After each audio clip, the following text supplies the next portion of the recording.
Well. What do we have here? Little bit sneaky, Rishi, if I'm going to be honest, sneaking out your tax return, just as Boris Johnson, your old boss, who obviously appointed you originally as Chancellor of the Exchequer, is having a public meltdown as he tried to lie his way. Oh, sorry. No, he didn't lie. He claimed he didn't lie because of his defence that he's the world's stupidest man.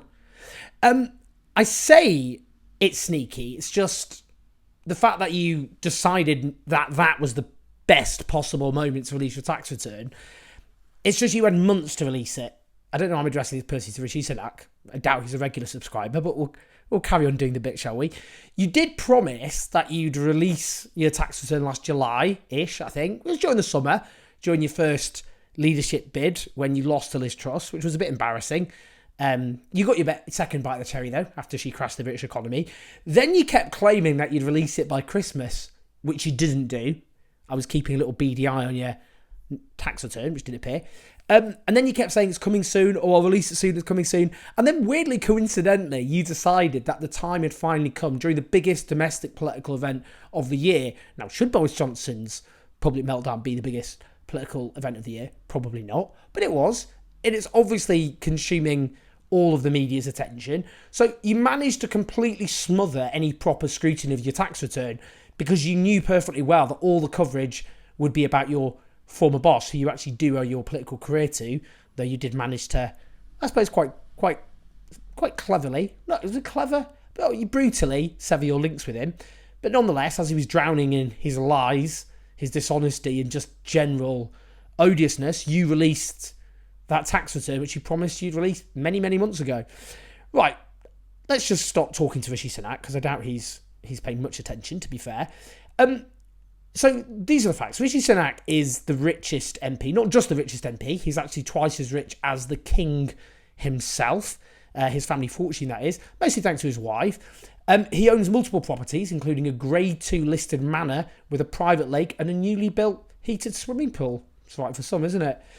A heated swimming pool which takes up such a huge amount of energy that he's actually had to pay for the local electricity network to be upgraded. Now, his tax return also reveals he's a rich man on his own account.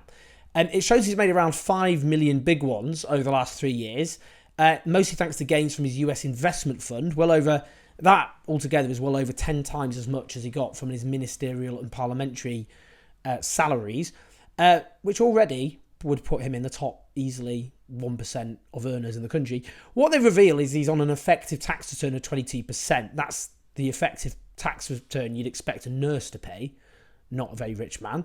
That is, when I talk about nurses, one of the nurses who I think we do need to emphasise helped carry this country through its worst catastrophe since the fall of Adolf Hitler, who then got clobbered with real terms pay cuts thanks to the policies that Rishi Sunak imposed and previously voted for. Now, this guy, and it's worth remembering, he's a member, of course, of the Conservative Party, a party which likes to go on about patriotism and loving your country and portraying anyone who wants to make their country better for the actual people who live in the country as people who hate their own country. Anyway, he had a green card in the US. That's patriotism, eh? God save the king.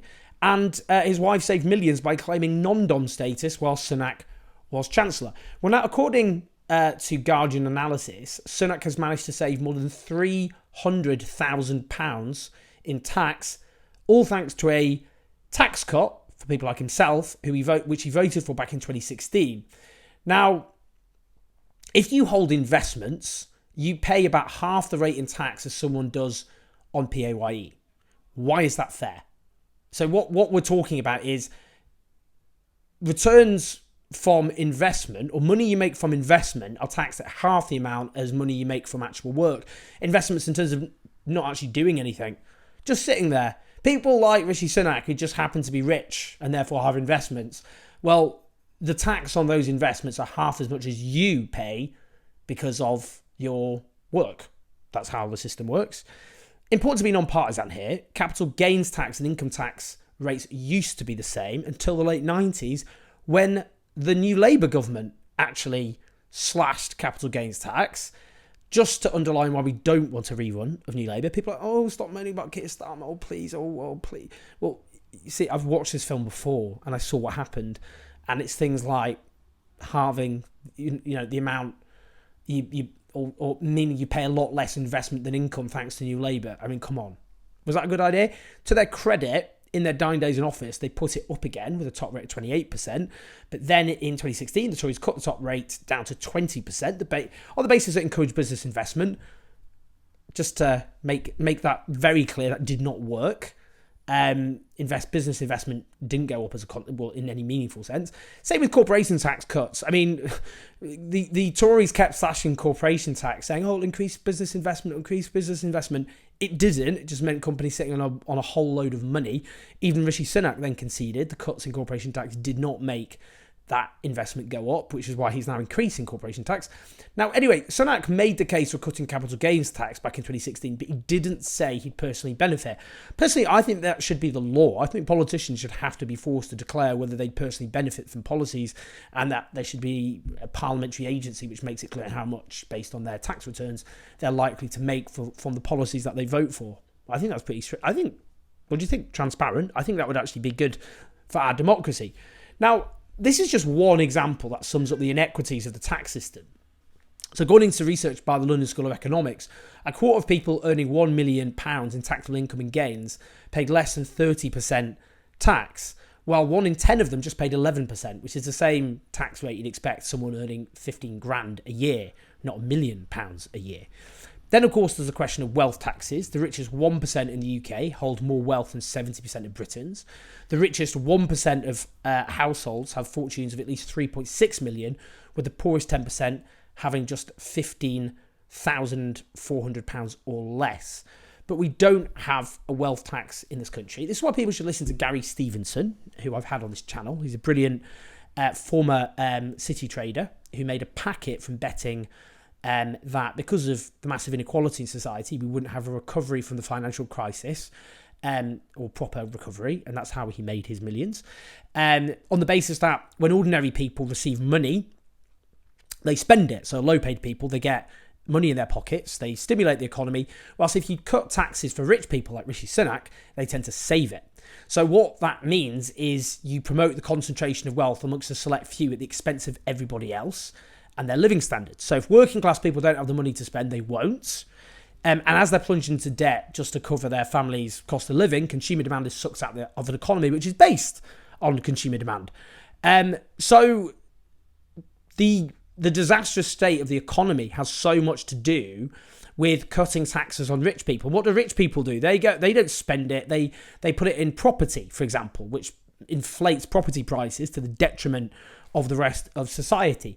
This just sums up the tax cut Rishi Sunak gave to himself, a broken and equal society, which has suppressed the living standards of working people who were projected to be worse off in 2026 than they were in 2008, but has meant boom time for the rich. There are more billionaires in Britain than ever, and meant that people like Rishi Sunak make a packet.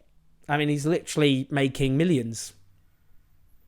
I mean, he's just doing... I don't know why he's even bothering being Prime Minister, probably just for a bit of a laugh until he probably gets defeated next year or the year after in a general election. But it does sum up a broken model, you know, the fact that you get a rich politician who's given himself a massive tax cut, but the fact that we've slashed taxes, well, I haven't, but they have. They've slashed taxes on the rich on the basis that will mean lots of growth. Well, actually, British economic growth is much lower than it was in the post-war period when you had nationalisation, high taxes on the rich, strong trade unions and strong intervention in the economy.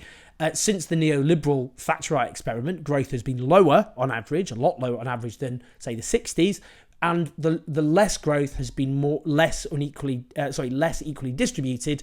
So the less growth we produce gets sucked into the bank accounts of a tiny few, whilst the income stagnate for the majority. Is that a good system? I don't think so, guys. I don't think it's working out very well. Well, it's working out well for Rishi Sunak, as long as he's happy. I'm sure he is, because even if he gets smashed in the general election, quite literally laughing all the way to the bank, he is absolutely minted, whilst imposing policies on ordinary people, which are going to make them sink ever further into insecurity, misery and hardship. What a lovely society the Conservatives have built. Anyway, on that cheery note, I need to do more cheery, we'll go and get them, guys. But, you know, just wanted to vent about this. Please like, subscribe, and do support us on patreon.com/OJO's84. I'll see you in a bit.